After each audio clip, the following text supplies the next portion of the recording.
tempat ini kita boleh dapat bertemu kembali walaupun cuaca hujan, namun kita bersyukur karena kekuatan Tuhan, kemampuan Tuhan, kita boleh dapat hadir di tempat ini. Itu adalah bukti betapa besarnya Tuhan dalam kehidupan kita, ya. Dan pada pagi hari menjelang siang ini, mari kita sama-sama belajar kebenaran firman Tuhan yang terdapat di Lukas pasal yang ke-13 ayat 6 sampai ayat yang ke-9. Kita akan sama-sama belajar kebenaran firman Tuhan ini karena Tuhan sudah mempersiapkan berkat makanan rohani bagi kehidupan kita. Mari bagi Bapak Ibu Saudara-saudariku yang sudah mendapatkan ayat ini, kita akan baca bersama-sama dalam satu perikop, ya. Kita akan baca dari judulnya lebih dahulu, Lukas pasal 13 ayat 9, ayat 6 sampai ayat yang ke-9. Kalau sudah, kita akan baca di dalam nama Tuhan Yesus Kristus. Perumpamaan tentang pohon ara yang tidak berbuah. Lalu Yesus mengatakan perumpamaan ini. Seorang mempunyai pohon ara yang tumbuh di kebun anggurnya, dan ia datang untuk mencari buah pada pohon itu, tetapi ia tidak menemukannya. Lalu ia berkata kepada pengurus kebun anggur itu, "Sudah 3 tahun aku datang mencari buah pada pohon ara ini, dan aku tidak menemukannya. Tebanglah pohon ini, untuk apa ia hidup di tanah ini dengan percuma?" Jawab orang itu, "Tuan, biarkanlah dia tumbuh tahun ini lagi. Aku akan mencangkul tanah sekelilingnya dan memberi pupuk kepadanya. Mungkin tahun depan ia berbuah, jika tidak, tebanglah dia." Puji Tuhan, ya, dengan jelas sekali, ya, Tuhan memberikan perumpamaan, ya, kepada orang-orang Israel, kepada murid-muridnya, ya, kebenaran yang hendak Dia bagikan. Di mana di sini Yesus memberikan perumpamaan itu, yaitu tentang pohon ara yang ada di tengah-tengah kebun anggur. Pohon ara yang tumbuh di kebun anggur, itu yang terjadi. Ada sesuatu yang beda di dalam kebun anggur. Ternyata ada satu pohon ara, dan sang pemilik dan sang kebun, sang pengurus ini sudah menantikan kedatangan buahnya, ya. Itu yang terjadi, ya. Seorang kalau menanam pohon, apalagi pohon itu adalah pohon buah-buahan, yang diharapkan adalah buahnya. Demikian juga tuan tanah ini dan, ya, pengurus kebun anggur ini sama-sama menantikan yang namanya buah. Tapi yang anehnya pohon ara ini ditanam dan tumbuh di dalam kebun anggur. Itu yang terjadi. Ketika ada sesuatu yang berbeda, kita sebagai anak-anak Tuhan, kita juga diibaratkan sebagai domba yang ada di tengah-tengah serigala. Kita hidup juga di Indonesia ini, kadang kita juga di lingkungan orang-orang yang tidak percaya. Itu yang terjadi. Ketika kita diperhadapkan, ketika kita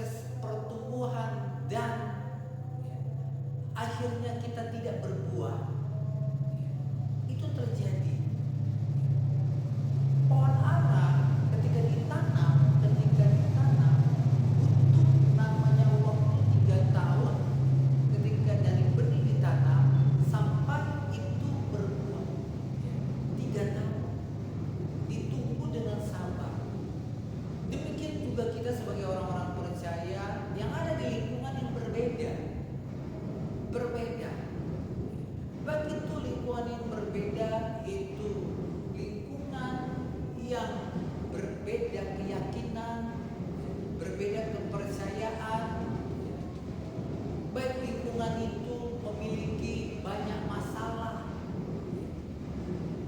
Ingat, itu bukanlah alasan bagi kita untuk kita tidak berbuah. Untuk kita tidak berbuah. Itu bukan alasan. Alasan yang tepat. Itu hanya mencari sesuatu untuk membenarkan diri kita sendiri.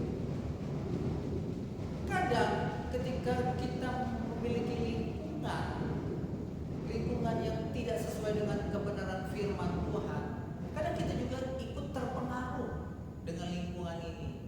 Ketika lingkungan ini jahat, kita ikut jahat.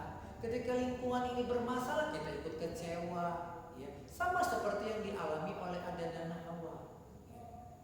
Ketika ada satu ular yang menggodanya, maka dia mengambil yang namanya buah pengetahuan baik dan jahat. Ketika dia sudah bersalah, ya, maka apa? Maka dia yang sudah bersalah membenarkan dirinya dan menyalahkan orang lain. Itu yang terjadi. Gampang sekali dalam diri kita untuk menyalahkan orang lain daripada menyalahkan diri sendiri. Karena apa? Karena keadaan. Hawa menyalahkan ular, sedangkan Adam menyalahkan istrinya sendiri, Hawa. Itu yang terjadi.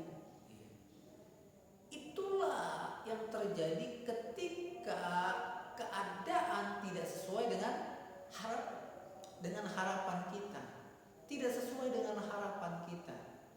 Ya, keadaan mengecewakan, ya, mengancam kita, mempengaruhi kita, ya. Itu yang terjadi. Ya.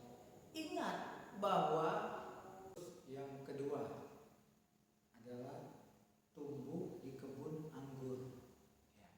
Anggur ini artinya adalah sukacita. Apa yang biasa membuat kita jadi sukacita? Berkat. Apakah kalau kita makin diberkati Tuhan, makin diberkati Tuhan, pasti kita menjadi orang yang berbuah? Pasti kita jadi orang yang berbuah, yang suka berbagi? Atau kita makin menjadi orang pelit? Itu terjadi. Apakah kita akan menjadi orang yang rendah hati atau jadi orang yang sombong? Apa benar ketika kita makin kaya, kita makin rajin datang ke gereja? Apakah kita makin lebih suka jalan liburan, makin kaya, lebih suka liburan kemana-mana, ke mancanegara? Itu terjadi. Ya. Ingat, walaupun lingkungan kita membuat kita bersukacita oleh karena kita makin diberkati, bukan jaminan kita makin berbuah-buah, makin rajin datang ke gereja. Itu yang terjadi. Makin rendah hati, gak jadi orang sombong. Itu yang terjadi. Makin jadi orang yang suka berbagi, suka menolong orang lain. Itu yang terjadi. Belum tentu itu yang terjadi. Terus apa yang membuat kita sukacita lagi? Janji yang selalu ditepati. Semakin kita janji ditepati, semakin kita disayang. Malah apa? Malah semakin menjadikan diri kita jadi manja. Makin disayang, makin janji selalu ditepati, permintaannya selalu ditepati, maka apa? Menjadikan kita makin manja, makin malas. Semua diminta ada, semua yang diminta dituruti. Itu suka membuat kita sukacita, tapi membuat kita jadi malas. Itu yang terjadi.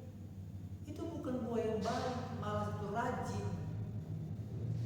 Buah yang baik itu yang terjadi. Jadi pemalas, jadi egois.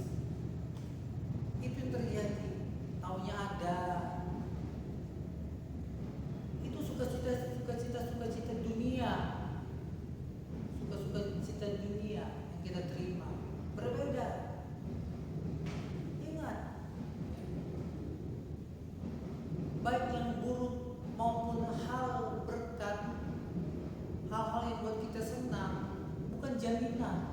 bukan jaminan pasti kita berbuah. Dan bukan itu alasan kita untuk kita tidak berbuah. Itu terjadi, bukan alasan. Yang Tuhan rindukan apa? Yang Tuhan rindukan kita berbuah. Hanya Tuhan yang bisa membuat kita berbuah. Hanya Tuhan yang bisa membuat kita berbuah. Ayat yang ke-7 dikatakan, lalu ia berkata kepada pengurus kebun anggur itu, sudah 3 tahun aku datang mencari buah pada pohon ara ini dan aku tidak menemukannya. Tebanglah pohon itu. Untuk apa ia hidup di tanah ini dengan percuma? Itu terjadi. Ketika sang tuan melihat selama 3 tahun tidak berbuah. Padahal apa? Padahal dari awal ketika benih itu ditanam sampai waktu berbuah butuh waktu 3 tahun. 3 tahun itu waktu yang tepat untuk sang tuan pemilik kebun itu dan pengurusnya itu mencicipi, menikmati buah itu. Karena apa? Buah itulah yang sesuatu menyenangkan hati Tuhan. Ingat, pohon ara yang namanya pohon memiliki benih. Dan benih itu adalah gambaran dari iman. Kita semua yang ada di tempat ini memiliki iman. Kita memiliki keyakinan bahwa Tuhan itu ada. Walaupun kita tidak pernah melihat Tuhan, Tuhan itu ada. Itu terjadi. Namun iman itu harus bertumbuh, Sekarang jadi pertanyaannya, ini dibutuhkan 3 tahun. Kalau kita sebagai orang-orang Kristen, sebagai orang-orang beriman sudah berapa tahun kita jadi orang beriman? Makin tua, makin puluhan tahun kita jadi orang beriman. Tapi ini pertanyaannya, apakah kita sudah berbuah? Itu terjadi. Yang Tuhan cari itu buah.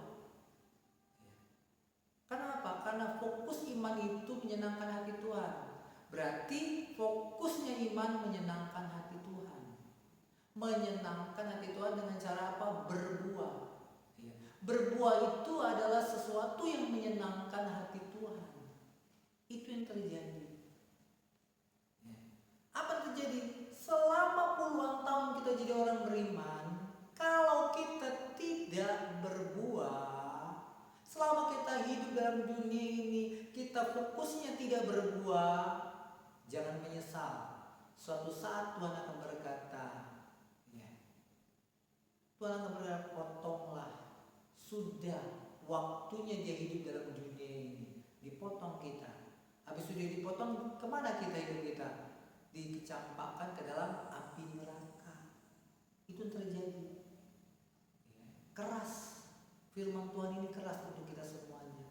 Hati-hati kalau kita tidak fokus untuk berbuah. Karena suatu saat ada waktunya Tuhan untuk supaya kita kembali lagi. Supaya ada waktunya kita akan meninggal. Dan kita meninggal, yakin dan percayalah, kita akan masuk dalam api neraka. Itu yang terjadi. Sangat berbahaya. Kenapa? Percuma engkau hidup bertahun-tahun. Aku sudah memberkati dirimu, aku sudah menolong. Dulu kamu orang susah.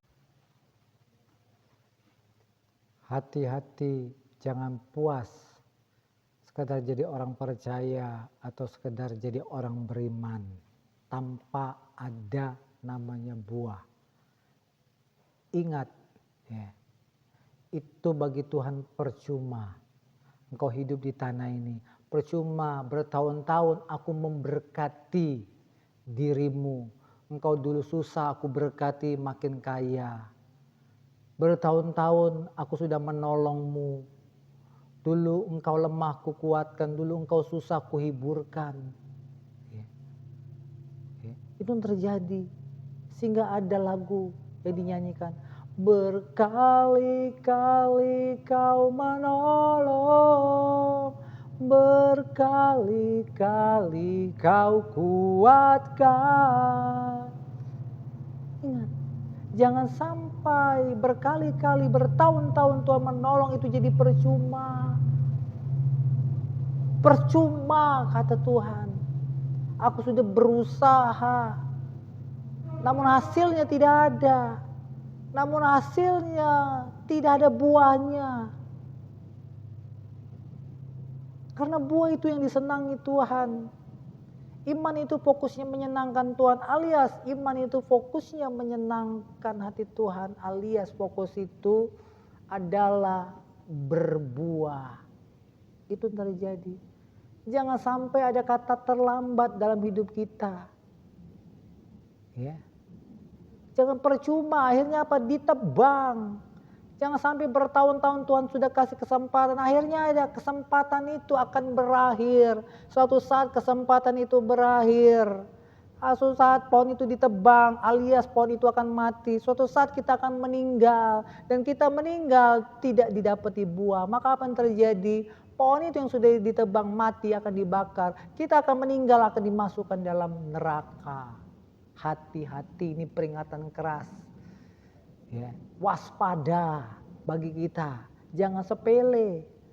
Kenapa Tuhan taruh iman di dalam hidup kita? Supaya apa? Supaya iman itu bertumbuh, pada akhirnya iman itu menghasilkan buah. Hanya iman yang bisa menghasilkan buah. Itu yang terjadi. Jangan sampai ada kata percuma. Ya. Tapi puji syukur di ayat ke-8.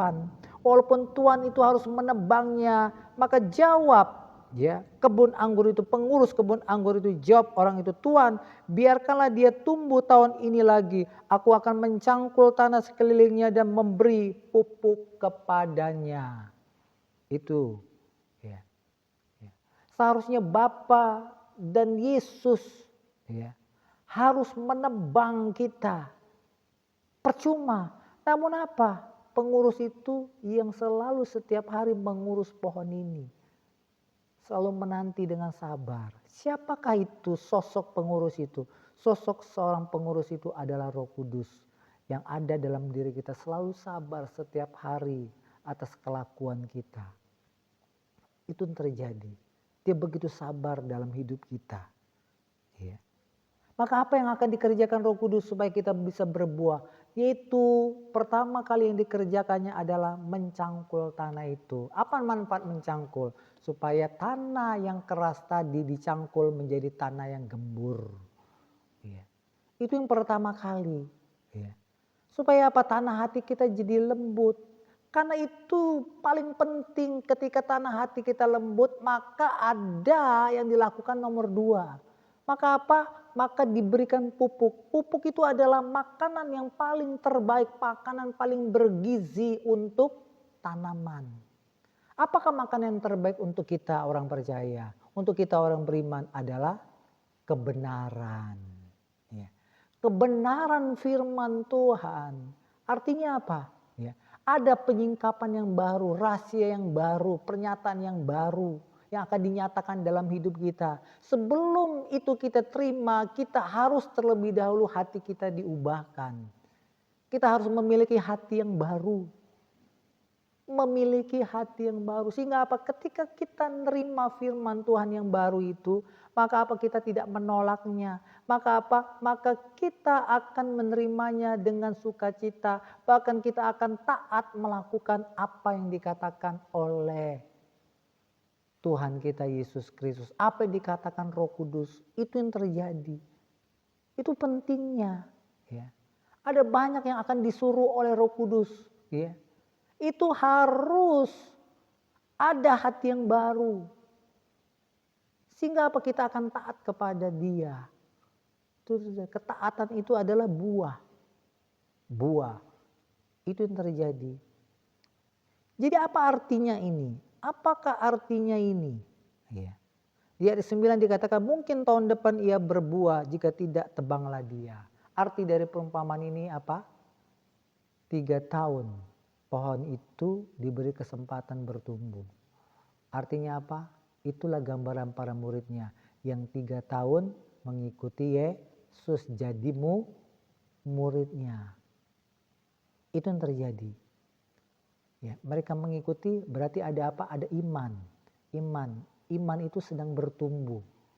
Yang dinantikan Tuhan berbuah. Tetapi pada ujungnya ada peristiwa yang menggoncangkan iman mereka. Yaitu pada saat Yesus ditangkap. Ketika Yesus ditangkap, tidak ada satupun muridnya yang mengasihi Tuhan.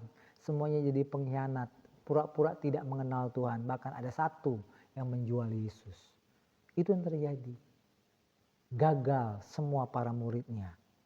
Tergoncangkan imannya. Ya. Namun apa?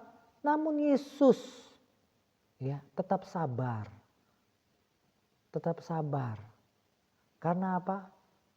Karena ada nanti Roh Kudus yang akan menolong para murid-muridnya. Itu yang terjadi. Ya. Yesus tahu bahwa orang-orang beriman itu butuh pertolongan. Orang-orang beriman. Jangan sampai hancur orang-orang beriman itu. Maka perlakuan bagi orang-orang beriman, perlakuan bagi para murid-muridnya yang mau fokus berbuah itu berbeda. Sama orang yang hanya berbondong-bondong mengikuti Yesus. Hanya lihat mukjizat, hanya pengen makan minum. Itu yang terjadi. Maka apa? Selama dalam pemuridan mereka sama-sama dapat firman Tuhan. Tapi yang berbeda apa murid-muridnya? Murid-muridnya menerima sesuatu yang beda. Yaitu apa? Perumpamaan itu selalu diartikan oleh Yesus, diajarkan. Mereka meminta, maka Yesus yang memberikan arti dari perumpamaan itu. Itulah perbedaan antara murid dan bukan murid. Yang kedua, perbedaan apa? Ketika ya Yesus mati, para muridnya tergoncang imannya. Ya. Setelah tergoncang imannya, di hari ketiga dia bangkit. Siapa yang ditemui oleh Yesus? Para muridnya. Para muridnya. Tuhan tidak mau iman mereka hancur. Makanya Tuhan tolong. Ya. Tuhan tolong khusus bagi para muridnya yang mau belajar terus. Itu yang terjadi. Tuhan mau menjumpai mereka. Ya. Kalau fokus Tuhan hanya sekedar cukup puas jadi orang percaya. Ya. Maka apa? Bukan hanya murid yang dijumpai. Maka apa?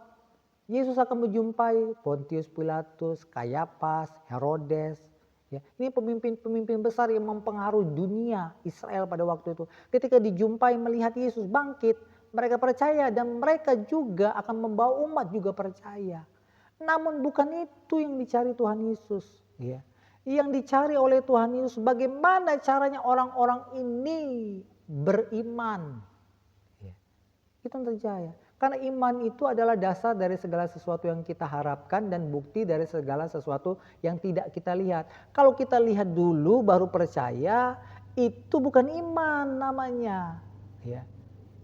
Itu yang terjadi. Maka ketika kita percaya karena melihat, besok ada masalah lagi, bersungguh-sungguh lagi. Besok ada masalah lagi, dia akan murtad.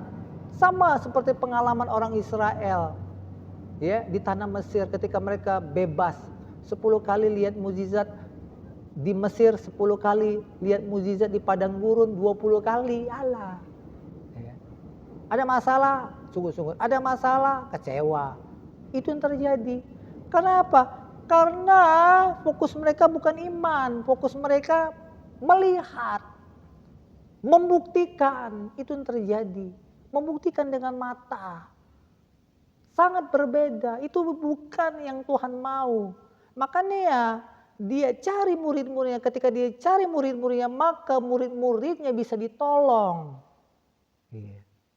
Ya, karena murid-muridnya memiliki iman, bisa ditolong. Itu yang terjadi. Ya. Yang ketiga, apa perlakuan khusus? Ketika Yesus naik ke sorga, siapa yang jadi saksi mata mereka? Murid-muridnya. Ada berapa banyak? 120 orang yang melihat.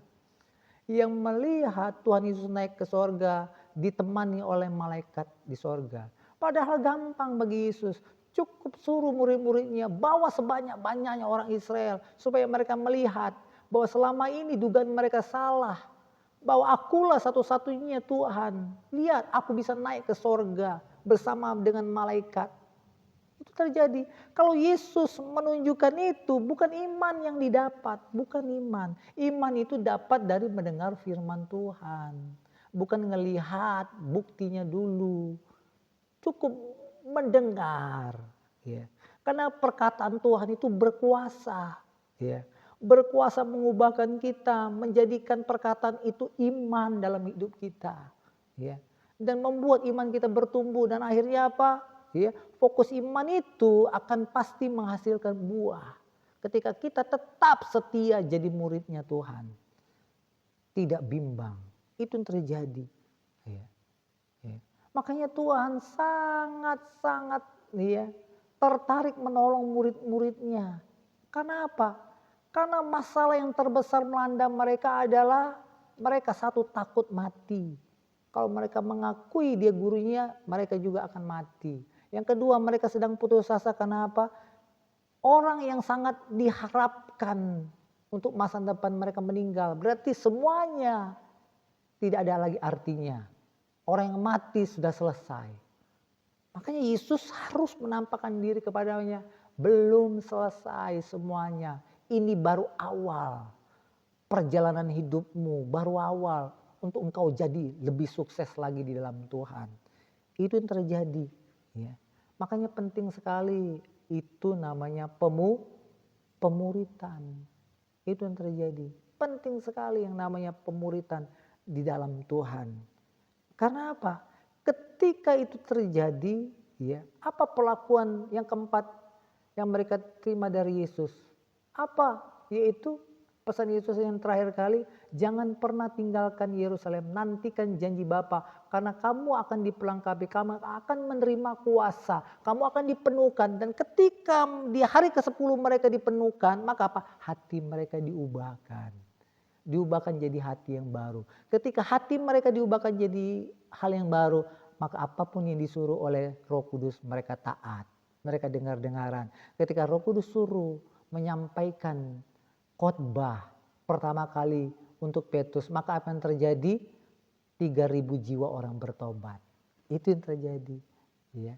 Petrus dengan berani memberitakan firman Tuhan pada hari raya Pentakosta dan 3.000 jiwa orang bertobat. Itu yang terjadi. Ya. Itu kemenangan besar.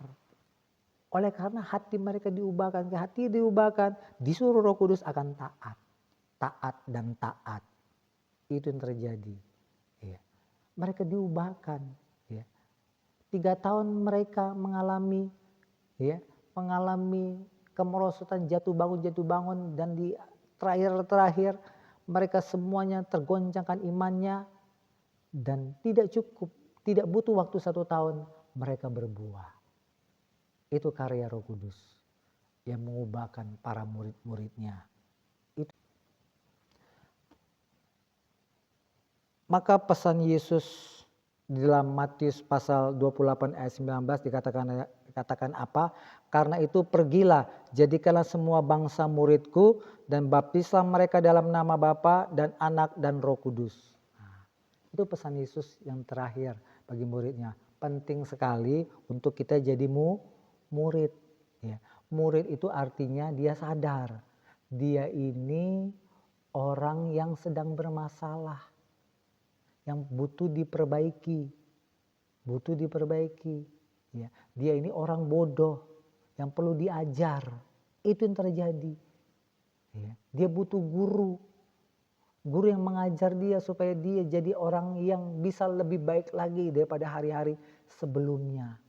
Dia mengakui kelemahannya dan dia percaya bahwa Yesus, bahwa Roh Kuduslah yang bisa menolong hidupnya. Ada pengakuan. Itu pentingnya sekali. Sama seperti kita sebagai orang tua. Ya. Kebutuhan apa yang paling banyak kita keluarkan untuk anak? Salah satunya apa? Salah satunya adalah kebutuhan pendidikan. Kalau sekolah beli buku, beli seragam. Dari PAUD, SD, PAUD, TK, SD, SMP, SMA. perguruan tinggi S1 sampai S3. Wow, begitu banyak uang yang harus dikeluarkan. Namun apa? Orang tua tahu betapa pentingnya anak sekolah. Betapa pentingnya mereka harus belajar. Jangan sampai masa depan mereka jadi lebih buruk daripada orang tuanya. Itu terjadi. Kita orang tua aja tahu, apalagi Tuhan. Ya. Kita punya masa depan yang indah. Dan untuk kita bisa menikmati masa depan yang indah harus masuk dalam pendidikan, pemuritan. Ingat, Tuhan kita bukan hanya dipanggil Bapa, namun Tuhan kita punya status yaitu Raja. Kalau Bapa kita Raja berarti kita siapa? Anak Raja. Kalau kita anak raja berarti apa? Oh, berarti masa depan kita jadi apa? Jadi raja. Untuk kita jadi raja harus apa? Harus berpendidikan, harus dimuridkan. Itu yang terjadi. Mana lebih bagus, sekolah anak raja atau sekolah rakyat jelata? Ya, itu yang terjadi. Mana guru yang bagus? Gurunya anak raja atau gurunya rakyat jelata? Itu terjadi. Bukan hanya cukup ya, anak raja bersekolah tetapi ikut les, ikut privat, guru-gurunya yang terbaik, bahkan profesor-profesor diajarkan untuk anaknya. Itu yang terjadi. Ya. Raja tahu apa yang terbaik, orang tua tahu apa yang terbaik untuk anak, apalagi Tuhan kita, Bapa kita, Raja di atas segala raja. Kita punya masa depan yang indah, makanya kita dijadikan bukan ekor, jadi kepala yang terus naik bukan turun. Ya. Makanya ya, bukan kita jadi ekor, artinya kita ikutan gaya dunia. Harusnya dunia ikut gaya kita. Itu namanya kepala, bukan ekor. Ya. Itu yang terjadi. Kita ini punya masa depan yang indah. Sama seperti kalau mau masuk tentara, masuk polisi. Wah, itu orang-orang gagah. Ya, untuk jadi orang gagah harus apa? Masuk dalam proses pendidikan. Makin tinggi, makin tinggi ya, kedudukannya, pangkatnya, apalagi masuk akmil, lebih lagi pendidikannya lebih keras lagi. Itu yang terjadi. Apalagi kita anak Tuhan, anak raja di atas segala raja. Enggak sembarangan Tuhan didik kita. Karena besok kita jadi raja. Ya. Kita ini jadi orang hebat, jadi orang yang luar biasa, jadi orang yang tangguh, jadi orang yang kuat. Siapa lagi kalau bukan kita? Karena kita anak raja di atas segala raja. Itu yang terjadi. Ya. Makanya penting sekali kita dimuridkan. Karena melalui pemuridan menjamin kita pasti berbuah. Kalau kita tidak ya, mundur jadi murid. Ya, pasti kita berbuah. Karena ada bermacam-macam buah. Ada buah roh, 9 buah roh, ada buah pertobatan. Ini mirip ini. Ya. Itu buah, 9 buah. Yaitu ada yang namanya buah sukacita. Ya. Kebanyakan hidup kita direndung dengan kesedihan, membuat kita bersukacita. Ada sukacita yang salah, sukacita yang suka mengganggu orang lain, diperbaiki. Itu yang terjadi. Ya. Ada yang namanya buah damai sejahtera, ya. Maka tidak ada kecemasan di dalamnya. Ada buah kesabaran, ya. Jadi orang pemarah, jadi orang yang sabar. Itu buah namanya, buah. Ya. Buah itu namanya apa? Karakter Allah. Karakter Allah diberikan dalam hidup kita. Ada lagi buah yang namanya buah pelayanan. Ya. Buah itu melayani. Ya. Kalau kita melayani berarti apa? Kita diberikan kedudukan yang tertinggi.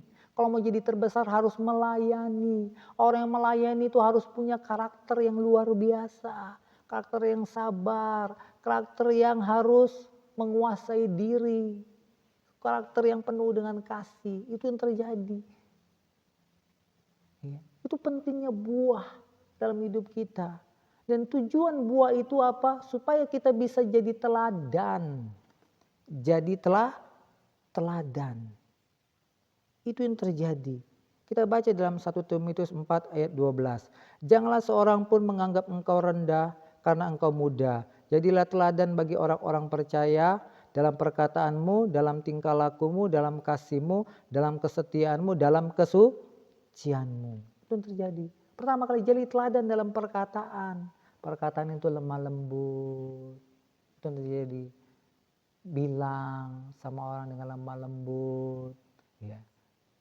Tapi bukan hanya cukup keteladanan dalam perkataan, tapi harus selaras, perkataannya harus sesuai dengan perbuatannya. Kadang orang tua mengajari anak, jangan berbohong ya. Apakah orang tuanya tidak berbohong?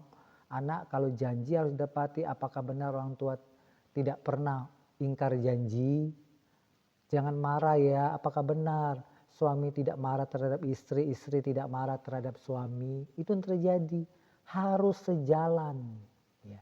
Harus sejalan perkataan dan perbuatan. Kalau bukan karena buah, nggak mungkin itu terjadi. Ya. Itu terjadi. Ya. Petrus memang hebat, sekali berkhotbah bisa 3.000 jiwa. Tapi kalau karakternya buruk, Petrus tidak diubahkan, maka banyak orang kecewa. Ketika orang kecewa, kembali lagi orang itu murtad meninggalkan Yesus. Maka apa? Ketika ada keteladanan di dalamnya, ya sejalan 5 ini sejalan, maka apa yang terjadi? Maka Tuhan tiap hari Tuhan kirim jiwa, tambahkan jiwa setiap hari. Karena apa? Sejalan perkataan, tingkah laku, ya, tingkah lakunya kasihnya, selalu mengasihi, mengampuni orang lain, ya, suka memberi, ya, setia, rajin, nggak pernah bolos, walaupun hujan seperti sekarang ini, namun tetap datang kepada Tuhan, dan kesucian, suci hidupnya, hidup yang suci, ya, yang tidak didapati cacat celah. Walaupun dulu ada cacatnya, tapi dia terus berubah. Makin suci dalam hidupnya. Itu yang terjadi. Itu penting sekali. Penting sekali. Ya, keteladanan itu, ya, yang membuat efeknya lebih bermanfaat, ya, daripada karunia. Karunia itu juga penting, tapi yang lebih penting adalah keteladanan. Itu yang terjadi. Dan ketika kita sudah mendengar pesan Tuhan, ya, untuk jadi murid, Tuhan mau respon kita. Hari ini Tuhan mau respon kita. Apakah kita berkomitmen serius? Saya mau jadi murid Tuhan Yesus Kristus. Karena apa? Ya, karena kita punya musuh yang tidak kenal yang namanya menyerah. Menyerah. Kenapa? Karena iblis pun tidak mau menyerah, ya. Bahkan tidak tahu malu tiap hari walaupun dia sudah diusir dari sorga, tiap hari dia selalu naik turun sorga mencari surat izin mengganggu orang-orang percaya, orang-orang beriman. Itu yang terjadi. Yang kedua, ketika orang kesurupan akhirnya didoakan, disembuhkan oleh Tuhan Yesus, setannya pergi. Atau dia menyerah? Tidak, dia panggil lagi 7 temannya lebih jahat untuk menguasai hidupnya. Itu yang terjadi. Makanya kita harus jadi murid yang tidak boleh menyerah. Harus banyak belajar. Itu yang terjadi. Makanya firman Tuhan itu tulisan yang diilhamkan oleh Allah untuk apa? Untuk satu mengajar. Mengajar kita orang yang bodoh. Ya, untuk jadi lebih baik lagi. Yang kedua apa? Fungsinya untuk menyatakan kesalahan. Ketika kita sudah disadar kita salah, gampang minta maaf, diampuni. Yang ketiga, diperbaiki. Iya, maka apa? Ketika dengan firman Tuhan timbul yang namanya ya semangat untuk apa? Memperbaiki diri. Aku tidak mau jadi orang seperti ini terus. Aku mau berubah. Itu yang terjadi. Firman itu memberikan kita semangat untuk berubah. Dan yang keempat adalah untuk kita hidup dalam kebenaran. Itu hidup di dalam kebenaran, dipimpin dalam kebenaran, dan mau dipimpin Roh Kudus, mau dipimpin dalam kebenaran. Apapun pesan itu kita mau taat, itu yang terjadi. Itulah ya soal pemuritan. Ya, Tuhan mau respon kita, itu pertama kali. Yang kedua, ya, pesan firman Tuhan hari ini, mulai minggu depan, ya, GPDI Batu Raja akan membuka pemuritan. Ya. Setiap seminggu sekali ada yang namanya pemuritan. Ya. Kita akan belajar bersama-sama. Ya. Ya. Ketika ada Bapak Ibu pemuda remaja yang pengen berbuah, serius berbuah, mari bersama-sama kita belajar. Masuk dalam pemuritan. Minggu depan yang akan mendaftar, baik hari ini yang sudah mendaftar, baik yang besok akan mendaftar, daftarkan diri secara pribadi maupun telepon maupun WA kepada saya. maka minggu depan para murid yang sudah didaftarkan akan didoakan bersama-sama. Maju di tempat ini akan didoakan bersama-sama. Supaya menjadi orang yang berbuah-buah lebat. 30 kali lipat, 60 kali lipat, sampai 100 kali lipat. Tuhan Yesus